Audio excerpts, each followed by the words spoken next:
विश्वकै अग्लो सगरमाथा छ, विश्व प्रसिद्ध बुद्ध जन्मस्थल लुम्बिनी छ।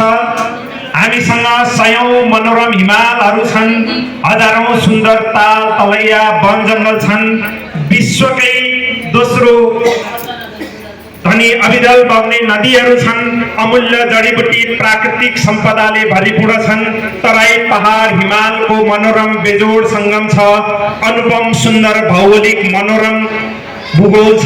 तर हामी कामभन्दा कुरा धेरै गर्दै त्यसैमा रमायौं, सिनको नवासी गफैले स्विजरल्यान्ड बनायौं र इतिहासका पानाबाट शब्द झिकेर हामीले भनिरह्यौं, हामी विश्वमा प्राकृतिक सम्पदामा धनी नेपाली, हामी विश्वमा नै कहलिएका वीर गोर्खाली, हामी नुनको सोझो गर्ने स्वाभिमानी नेपाली।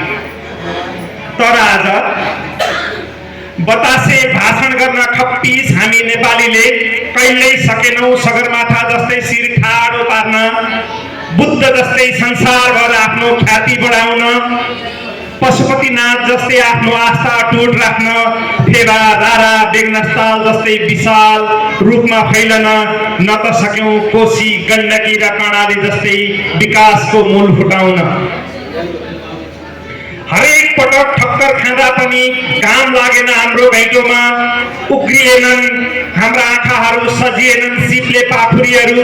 देशको रक्षक बन्न छोडेर लाउरे बन्न सिपाली हामी, विदेशका कोठी गल्ली र खाडीका मरुभूमिमा पिल्सिरह्यौं, बिर्सिएर आफ्नै जन्मभूमिको माटो र भोटो।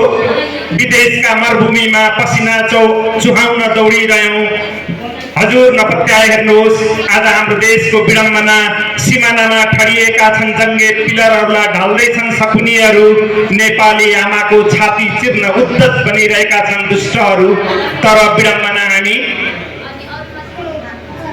पसिना बेच्न नसकेर मूल बेच्दैछौँ, बिजुली बेच्न नसकेर सिङ्गो नदी नै बेच्दैछौँ, खनिज उत्पादन बेच्न नसकेर सिङ्गो खानी बेच्दैछौँ, फल बेच्न नसकेर सिङ्गो बगैँचा नै बेच्दैछौँ। सिप सिर्जना र प्रतिभा बेच्नुपर्ने हो विकासको लागि।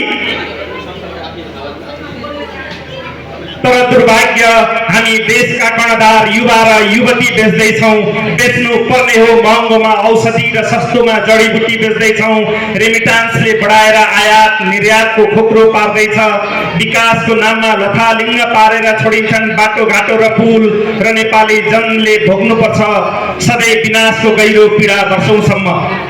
त्यसैले माल नपाएर पनि चाल नपाएपछि दुःख साथ भन्दैछु, हामी भरिएर पनि रित्दैछौँ, हामी भरिएर पनि रित्दैछौँ, हामी भरिएर पनि रित्दैछौँ।